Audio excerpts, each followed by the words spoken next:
Welcome to this week's edition of Hematology Updates, covering the latest breakthroughs. Brought to you by LucidQuest, the UK's Medicines and Healthcare Products Regulatory Agency has granted conditional approval for Autolus Therapeutics' CAR-T therapy, obacabtagene autoleucel, branded as Aucatzyl, for adults with relapsed or refractory B-cell precursor acute lymphoblastic leukemia. The approval, based on the pivotal FELIX study, showed a 12-month survival rate of 81% and remission in 55% of patients. Administered intravenously, Aucatzyl uses patient-derived T-cells to target CD19. The conditional marketing authorization allows early access while additional data are collected.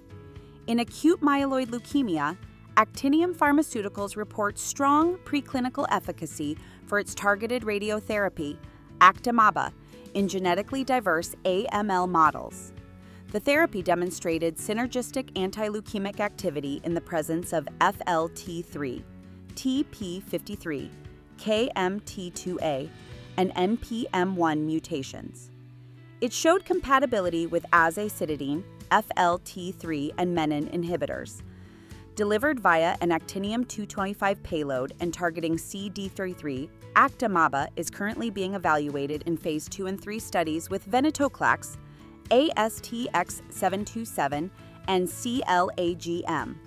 The FDA has cleared Ingenium Therapeutics' Gengleucel for a direct Phase 2 trial in measurable residual disease-positive AML, bypassing Phase 1. This NK cell therapy is the first to use MRD negativity as a primary endpoint. Over 140 patients have already been treated in South Korea, where early safety and efficacy have been confirmed. The Phase 2 trial is set to begin in U.S. centers in early 2026. In chronic lymphocytic leukemia, the EMA's Committee for Medicinal Products for Human Use has recommended approval of Calquence combined with Venetoclax, with or without obinutuzumab for previously untreated patients. Findings from the Amplify trial showed up to a 58% reduction in risk of disease progression versus chemoimmunotherapy. The fixed-duration, oral BTK inhibitor-based regimen represents a significant treatment shift. At the 3-year mark, median progression-free survival had not been reached in the trial arms.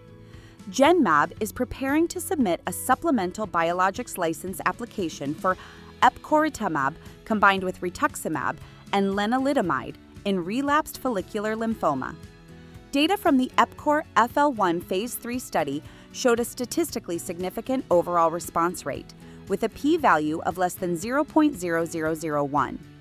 The company plans FDA submission in the first half of 2025, with global filings to follow. No new safety concerns were reported. Genocury has announced compelling clinical data using in vivo CAR-T technology in relapsed or refractory diffuse large B-cell lymphoma. The treatment achieved full remission in patients without lymphodepletion. This CD19-targeted CAR-T avoided both cytokine release syndrome and immune effector cell-associated neurotoxicity. Because it eliminates the need for ex vivo engineering, this innovation could reduce both treatment cost and toxicity and broaden access to CAR-T globally.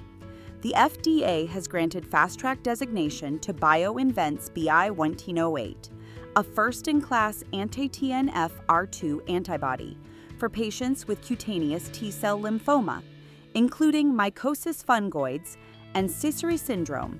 Interim data from a Phase 2A trial reported 3 partial responses and 1 case of stable disease among heavily pretreated patients.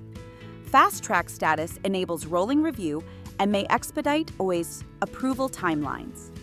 Finally, the European Commission has approved Regeneron's Lynozyfic, a bispecific antibody targeting BCMA and CD3, for relapsed or refractory multiple myeloma after at least 3 prior therapies.